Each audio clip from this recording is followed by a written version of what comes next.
Hey everybody, I'm Dan McClellan. I'm a scholar of the Bible and religion. Let's get to part 2, responding to concerns with a video of mine. I'ma just get my laptop.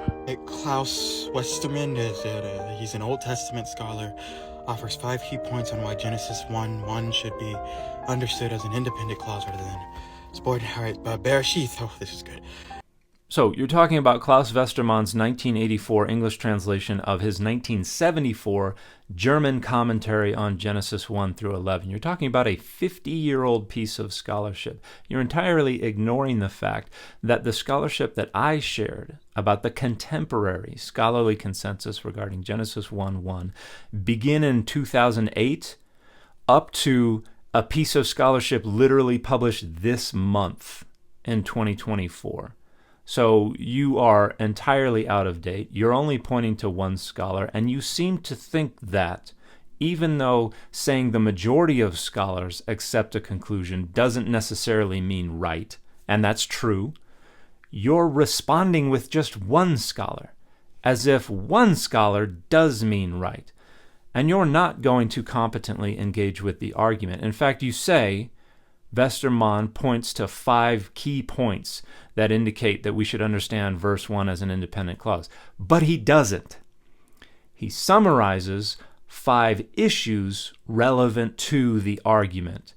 But he doesn't even point out that these issues can all be resolved adequately in the direction of understanding this as an independent clause. That argument begins here, where he says, so much for the outline of the various opinions about Genesis 1:1. I will now draw together the most important arguments in this almost endless discussion. And so we have argument A, which doesn't conclude with saying this demonstrates this needs to be a temporal clause. Says, in any case, one should not give too much weight to these alternatives. And we have argument B.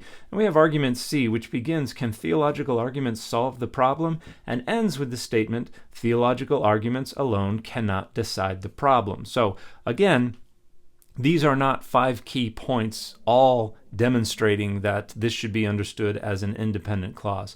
Then we have issue D, and then we go on to issue E. Now, Westermann is going to conclude that it should be understood as an independent clause, but let's see how you wildly misunderstand and misrepresent his argument. Can indicate an absolute beginning. Okay, you said it probably couldn't. I said absolutely no such thing. Of course, it's a possible reading. What I have argued is that it is not the most likely reading, and every scholar who has addressed this, including Westermann, has acknowledged that both readings are possible. Westermann argues that the Hebrew word Bereshith in the beginning can indicate an absolute beginning, point in time. For example, Isaiah 46:10 uses Bereshith in this way. No, it doesn't.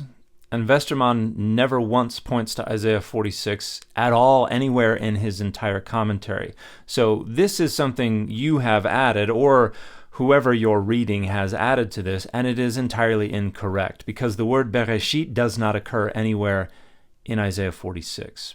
Bereshit occurs a total of 7 times throughout the entire Hebrew Bible. Every single time it is in the construct.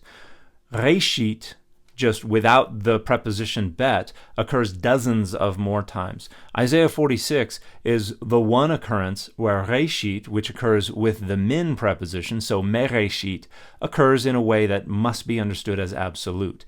All of the dozens of other times that reshit, with or without a preposition, occurs, it is either clearly or most likely in the construct. So you, or whoever you are reading, has arbitrarily added a misunderstanding of the occurrence of reshit in Isaiah 46 to make it sound like this is part of Westermann's argument.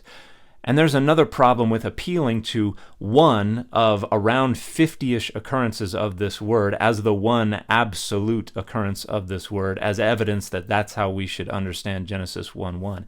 And that is that Isaiah 46 is poetry, and it is poetry written by an author who doesn't use a lot of definite articles.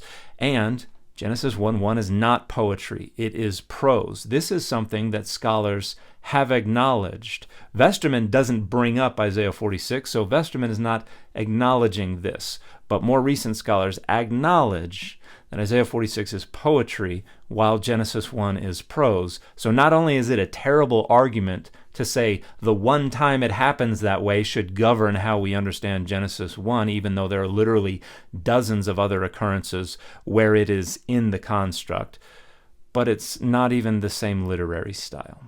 He points to the Masoretic punctuation, the Septuagint Greek translation of the Hebrew Bible in the New Testament, John 1:1, as treating Genesis 1:1 as an independent clause.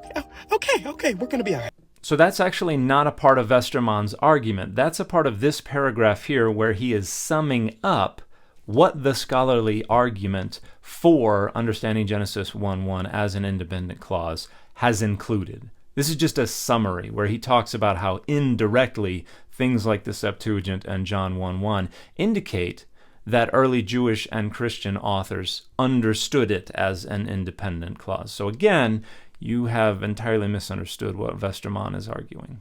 He contends that the syntax of Genesis 1:1 does not necessitate that it be read. So, see, this is what I said. Does not necessitate that it be read as part of an adverbial chain, as some claim for Hosea 1:2. Westermann argues that the context of Genesis 1 must be interpreted independently of Hosea, which is written by a different author.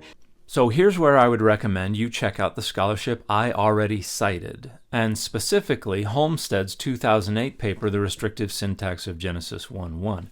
This is how scholarship works. Somebody publishes something, and then later somebody responds. Westermann's English translation of this commentary was published in 1984. Holmsted's paper, which disagrees with Westermann and explains precisely why, was published in 2008. It's more recent. You don't have the most up-to-date argument. And if that's not up-to-date enough for you, I also pointed to the discussion in the Yale Anchor Bible Commentary on Genesis 1 through 11, which was published in September of 2024. The use of an infinitive construct in Genesis 5:1 to indicate the circumstantial clauses. Oh God, I need this explained to me like I'm 15. Okay, so essentially it's saying in Genesis 5:1, the author uses a certain type of sentence to show when something happened. This shows that if the writer wanted to make Genesis 1:1 a when sentence, they knew how to do it, but they chose not to. So Genesis 1:1 is written as a standalone sentence on purpose. Okay. So this is also not discussed by Westermann, so this is another thing that is being added in either by you or by whomever you are reading just arbitrarily, probably in order to appropriate Westermann's authority to this argument, but it is an awful argument. And the argument is basically that Genesis 5:1 uses a specific construction to communicate this idea of when God created X. And the construction in Genesis 5:1 is bayom in the construct with the infinitive construct form of the verbal root bara. So bayom baro, Elohim, humanity. And we could add to it Genesis 2:4b, where we have bayom asot, Adonai Elohim, Eretz v'Shamayim. And that uses the verbal root asa, to do or to make, rather than bara, but it's still appearing in the infinitive construct, and it is still the nomen rectum that begins with the nomen regens of bayom in the construct. And so the idea is the construction in Genesis 1:1 is different, so obviously the author is trying to say something different. But that's not taking the context into consideration, because Genesis 2:4b and Genesis 5:1 are talking about creative acts that took place on one day. And so they can say bayom, which means on the day or in the day, because those things happened in one day. So let's see if we can put on our thinking caps and figure out why the author of Genesis 1:1 might not have introduced the 7 days of creation of Genesis 1 by saying bayom. Let's think hard about this. Okay, you've had adequate time to think hard about this and realize that because the heavens and the earth were not created in one day in Genesis 1, the author could not refer to the day of God's creation of the heavens and the earth. So they had to use the same grammatical and syntactical construction, but they replaced it with another word that can also be used to refer to the time when something happened. So instead of bayom, they have bereshit, bara Elohim. Although people oftentimes use like the other ancient creation narratives as a parallel, Westermann explains that ancient creation myths typically follow a formula like when was blank was not yet, then God made blank. He knows that Genesis 2:5-7 follows this pattern, but Genesis 1:1 does not. The author of Genesis added a unique independent clause: in the beginning God created the heavens and the earth, to stand apart from other myths. Okay. I'm not sweating today. This is so good. Westerman goes on to argue that the literary style of Genesis 1 favors interpreting verse 1 as a main clause. Combining the first 3 verses into a single sentence would be out of harmony with the author's style, making it more plausible that verse 1 is an independent clause. Okay, cool. So here's where either you or whomever you are reading should have read further in Westermann, because yes, Westermann does disagree with the contemporary academic consensus regarding verse 1 as a temporal clause. He understands it as an absolute clause and as a secondary addition to a pre-existing creation account. And let's take a look at how Westermann understands the relationship of verse 1 to the rest of the creation account. Here on page 102, we see the relationship of the first verses to each other as explained above is verse 1, introductory resume, fair enough. Verse 2, so this is the verse that describes the earth as existing in a state of mire and murk, the situation into which God's creative action entered. Verse 3, the beginning of creation. So Westermann is going to go on to point out that the very first creative act is described in verse 3. That is, let there be light. That is the beginning of creation. But there's already a situation that exists into which God's creative action entered. And that is a situation in which the earth already exists in a state of mire and murk. So you blithely appealed to 50-year-old scholarship to counter my observation that the 21st century academic consensus views Genesis 1:1 as a temporal clause, and you didn't bother to read on to see that Westermann actually entirely agrees with the entire point of my video, that the earth is not described as being created by God as a part of this creative act. The earth already existed before God began their creative act. The one scholar you appealed to, and this is something that apologists always do. They say, you can't just appeal to the academic consensus. Here, let me appeal to just one scholar. The one scholar that you appealed to actually entirely agrees with me, and you didn't even realize it, because you are not good at this. But then at the end of the day, we just have different ways of getting to the same conclusion. I can't keep this up anymore. Guys, we got him. What's that, Dan? What's that? You remember that video got way more views than this one, but for some reason, I don't know. What? Did you not see it? No, I didn't see that video.